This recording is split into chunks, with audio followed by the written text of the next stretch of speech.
Hello student, कैसे हो आप सब। आज हम पढ़ेंगे चैप्टर 2 वर्ण विचार। इसके पहले हमने पढ़ा भाषा। भाषा को जब हम अच्छी प्रकार से जान चुके हैं तब हमें वर्ण को जानने की आवश्यकता महसूस हो रही है। तो आइए हम वर्ण पर विचार करें। इंग्लिश में इसे फोनोलॉजी कहा जाता है। सबसे पहले हमें जानना होगा कि वर्ण क्या होता है। आप पिछली कक्षाओं में भी पढ़ चुके हैं कि सबसे छोटी इकाई जिसके और टुकड़े नहीं किए जा सकते हैं। किसकी सबसे छोटी इकाई? भाषा की। भाषा की सबसे छोटी इकाई जिसके और टुकड़े नहीं किए जा सकते उसे ही हम वर्ण कहते हैं। इसे हम कुछ उदाहरणों के माध्यम से देख सकते हैं। यहाँ देखिए, खत, केला, कोयल, यह सब हमारे मुंह से निकलने वाली ध्वनियाँ हैं।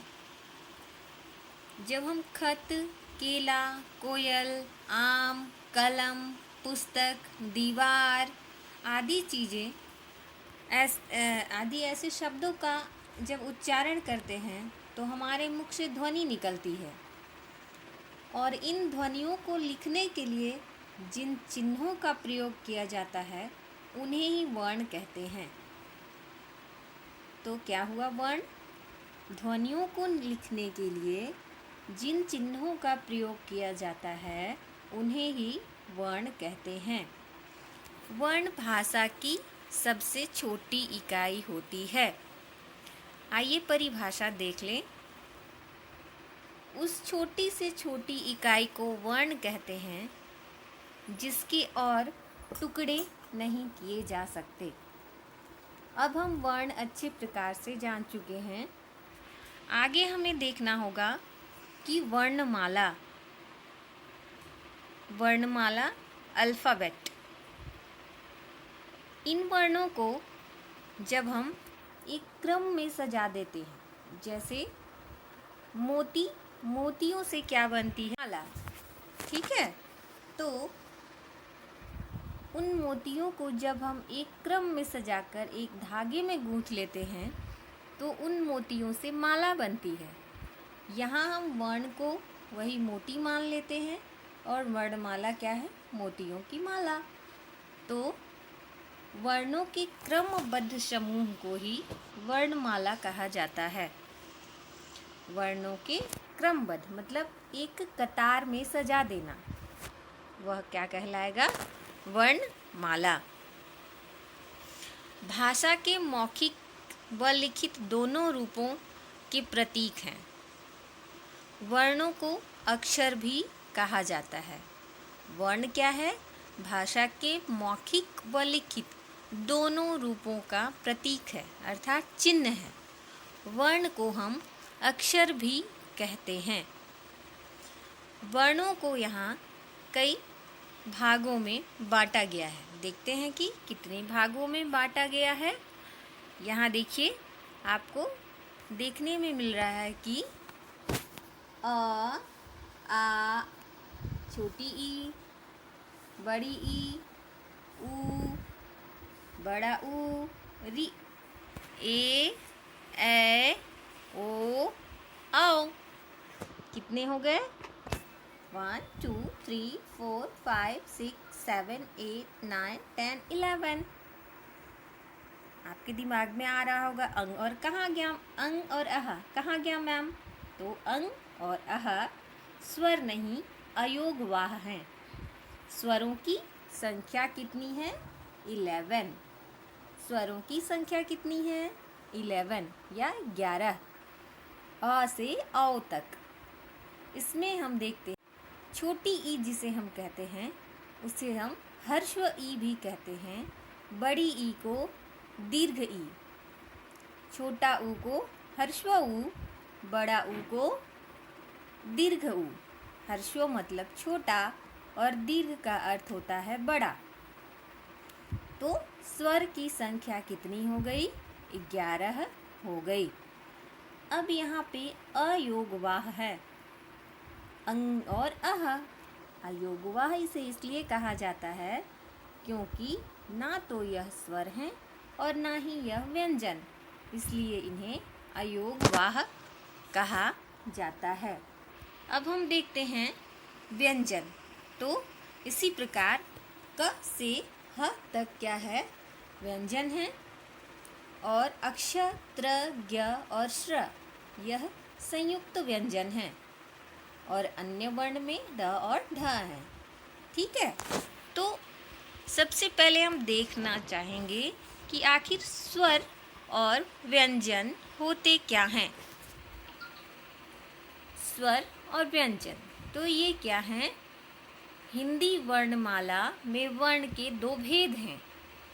स्वर और व्यंजन हिंदी वर्णमाला में वर्णों के दो भेद हैं। पहला स्वर और दूसरा क्या है, व्यंजन। स्वर वॉवेल्स और व्यंजन कॉन्सोनेंट। ठीक है, स्वर की परिभाषा या स्वर हम किसे कहते हैं। इसके पहले आपने देखा कि स्वर कितने थे, 11। अब हम स्वर कहते किसे हैं, जिन वर्णों का उच्चारण बिना किसी अवरोध के होता है या बिना किसी दूसरे वर्ण की सहायता के होता है, उन्हें हम स्वर कहते हैं। अवरोध का अर्थ है रुकावट। ठीक है, जिन वर्णों का उच्चारण बिना किसी रुकावट, बिना किसी और अवरोध के या बिना किसी दूसरे वर्ण की सहायता के होता है, उन्हें ही हम स्वर कहते हैं। स्वरों की संख्या कितनी है, 11। तो जैसे आप अ, आ, छोटी ई, ये आप अपने मुख से उच्चारण करके देखें तो आपके कंठ में कहीं भी अवरोध उत्पन्न नहीं होगा। अ, आ, ई, उ, री, ए, ओ, आओ, ये हमारे स्वर हैं। स्वर की संख्या है 11। उच्चारण में लगने वाले समय के आधार पर स्वर के 3 भेद बताए गए हैं। ठीक है, पहला ह्रस्व स्वर, दूसरा क्या है, दीर्घ, और तीसरा प्लुत स्वर। ठीक है, अब हम देखते हैं ह्रस्व, दीर्घ और प्लुत क्या होते हैं। ह्रस्व स्वर अर्थात शॉर्ट वॉवेल्स। ठीक है, दीर्घ स्वर लॉन्ग वॉवेल्स और प्लुत स्वर लॉन्गर वॉवेल्स। तो ह्रस्व स्वर क्या है, इसके पहले मैंने बताया कि ह्रस्व का अर्थ होता है कि छोटा रूप और दीर्घ का अर्थ होता है बड़ा रूप।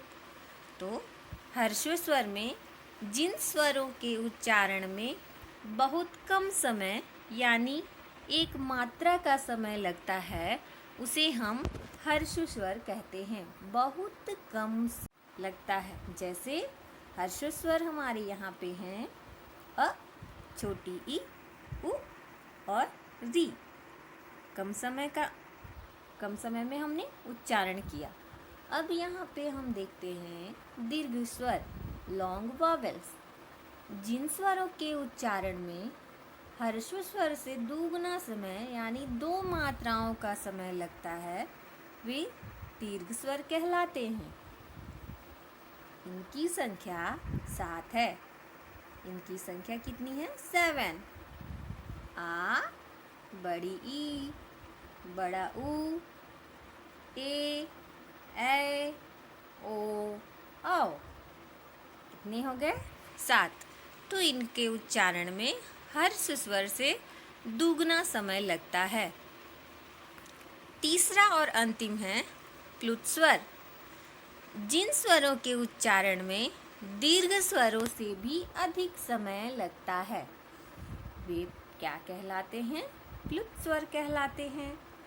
जैसे ओम, आप बोलते हो ना, ओम, समय लगता है, तो यह क्या कहलाता है, प्लुत स्वर, तो सबसे कम समय लेने वाला स्वर हर्ष स्वर, हर्ष स्वर से दुगना समय लेने वाला स्वर दीर्घ स्वर, और इन दोनों से अधिक दीर्घ स्वर से भी अधिक समय लेने वाला स्वर क्या कहलाएगा? प्लुत स्वर कहलाएगा। तो यह थे आपके स्वर के प्रकार। आगे के पाठ को हम अगले दिन देखेंगे। तब तक आप इसे अच्छे प्रकार से सुने और समझें। तब तक के लिए वंदे मातरम। घर पे रहें, सुरक्षित रहें।